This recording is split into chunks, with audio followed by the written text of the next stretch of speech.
La Tanzanie joue sa survie. La Tunisie veut confirmer son statut. Un match, une pression énorme. Tanzanie-Tunisie, un duel où l'erreur ne pardonne pas. Bienvenue dans un match plein de surprises lors de cette CAN 2025. D'un côté, on a la Tunisie qui a parfaitement lancé son tournoi avec une victoire 3-1 contre l'Ouganda. Solide, efficace, réaliste. Mais s'est inclinée face au Nigeria 3-2. De l'autre, on trouve la Tanzanie.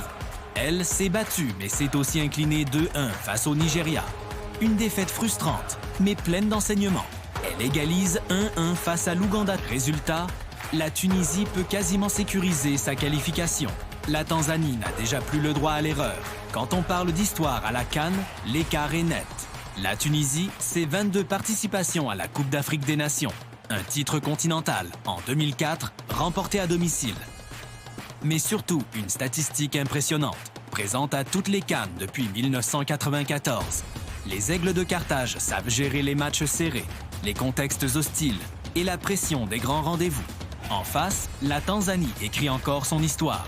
Seulement 4 participations à la CAN, 1980, 2019, 2023 et 2025. Aucune qualification pour les quarts à ce jour. Mais un fait important, c'est la première fois de son histoire que la Tanzanie enchaîne 2 CAN consécutives. Ces deux champions se sont croisés plus d'une fois lors de leur parcours. La Tanzanie n'a jamais battu la Tunisie, c'est un fait. En 2 matchs lors des qualifications pour la CAN 2021, les Tunisiens ont remporté une victoire, 1-0, et fait match nul, ENU 1.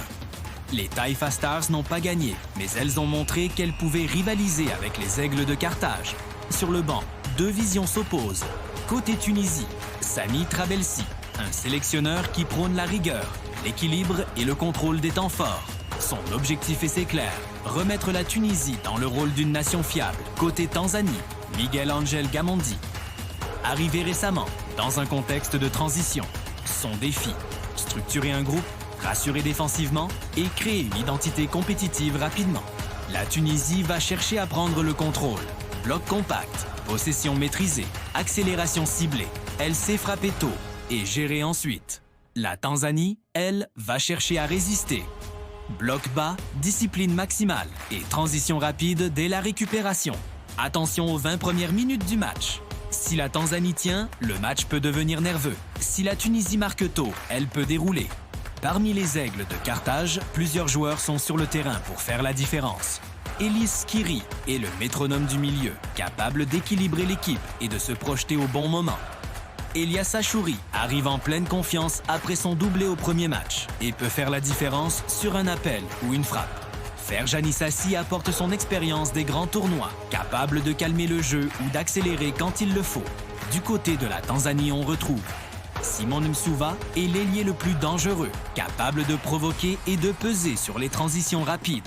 Faisal Saloum est le joueur créatif, celui qui peut casser une ligne par une passe ou une accélération. Yacoub Souleiman, le gardien tanzanien, sera sous pression. Face à la Tunisie, il pourrait être l'homme du match. Sur le papier, la Tunisie est supérieure. Plus d'expérience, plus de maîtrise collective. Mon pronostic, victoire de la Tunisie, dans un match sérieux et contrôlé. Un score du type 2-0 ou 2-1. Mais attention, si la Tanzanie marque en premier, le match peut totalement basculer. Tunisie, Tanzanie, qui prendra le dessus? Et vous, quel est tout votre prono? Dites-le nous en commentaire et abonnez-vous pour ne rien manquer de cette CAN 2025.